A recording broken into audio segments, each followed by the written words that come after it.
আমাদের দূতাবাসে যা হয়েছে সেটা যে কোনো আন্তর্জাতিক আইনে চরম লঙ্ঘন।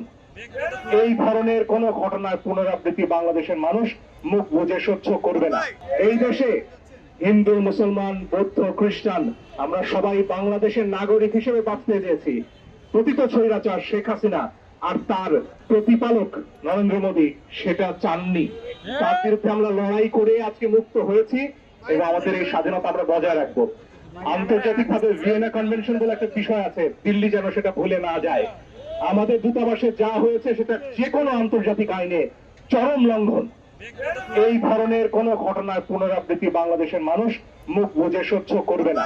আমরা ঐক্যবদ্ধ আছি। আমরা জানি প্রশ্নটা ধর্মের নয়, প্রশ্নটা এক সাম্রাজ্যবাদী শক্তির আরেকজনের উপর, আরেক দেশের সার্বভৌমত্বের উপর নিজেকে চাপিয়ে দেওয়ার। বাংলাদেশ এই শক্তির চাপ আর মেনে নেবে না। বাংলাদেশ